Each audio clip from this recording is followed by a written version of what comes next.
So we're here with Aaron Sorkin, who just directed his first movie. So how did that happen? How did you wait that long? I mean, actually, to direct. When I write a screenplay, I want the very best director that we can get for that screenplay, and I've always had terrific luck. I've worked with great directors, and I'm not done wanting to work with great directors. In this particular case, in the case of Molly's Game, I was asked by the producers to direct it myself. And for the first time, I felt like I was the best director for it.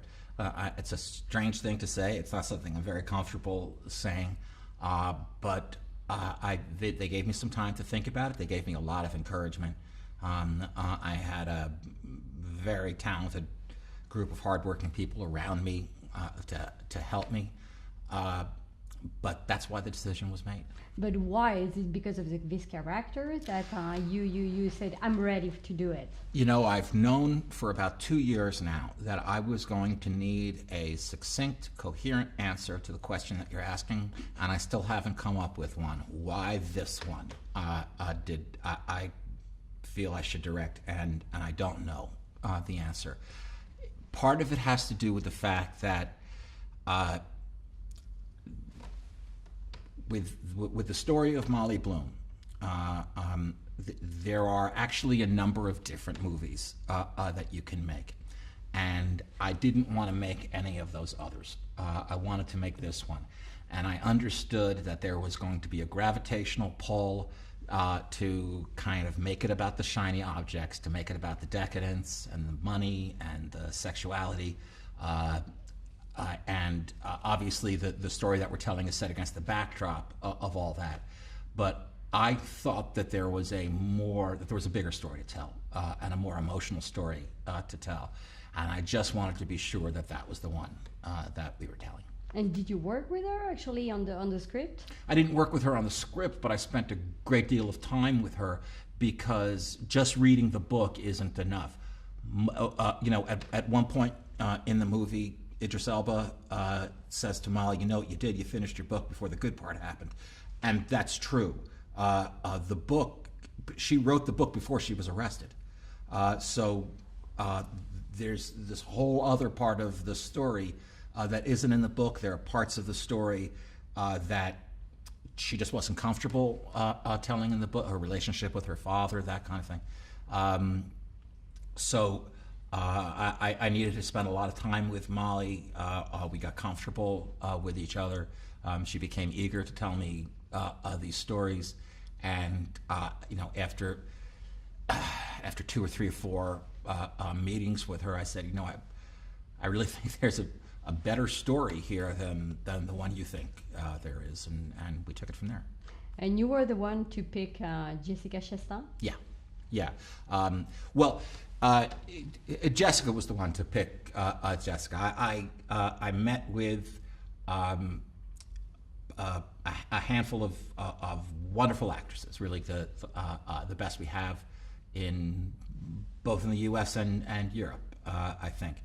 And I had a meeting with Jessica, and after exchanging pleasantries, she said, I think it's kind of silly that we're having this meeting. You should just offer me the part. That I should play this part. And I said, well, you got a point. You're right. You got the part. But was there any pressure, for you to start with such a A-list actress? Yeah, I was really, the meeting with Jessica was more about, she wouldn't admit this, but it was more about my auditioning for her. I wanted to make sure that she was going to be comfortable with a first-time a director.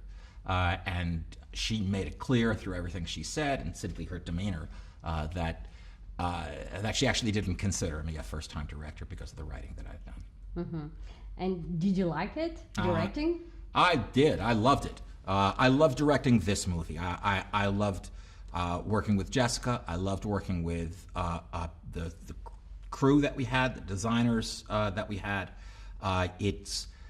It's a hard job. It's a long day. It's a long night. You have a lot of responsibility. You're very exposed, just as you are when you write something.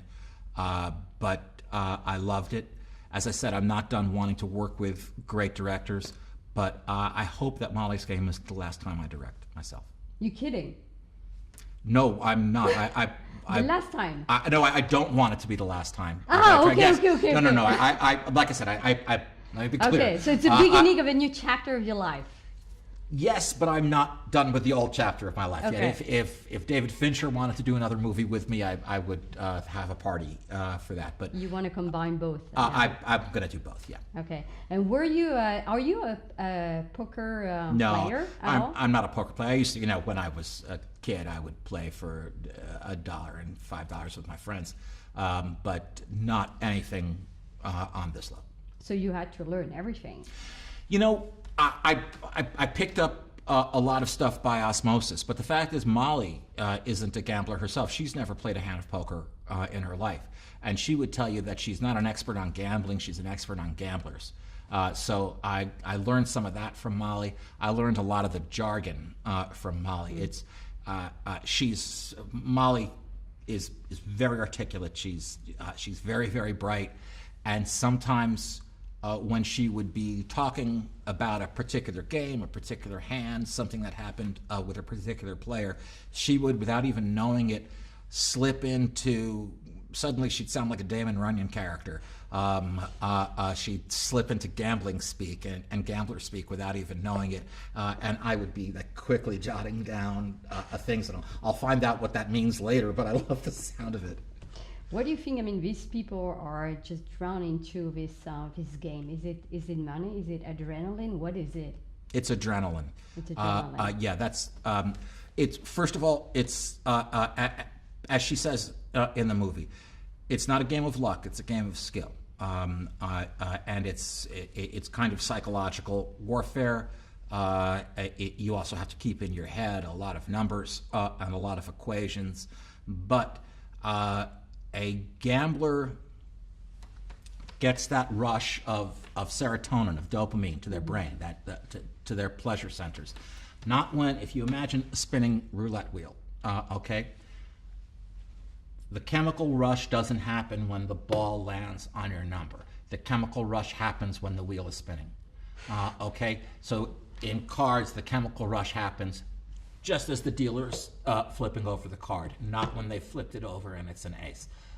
And that's why people do it. They want that chemical rush. You become addicted. That's right.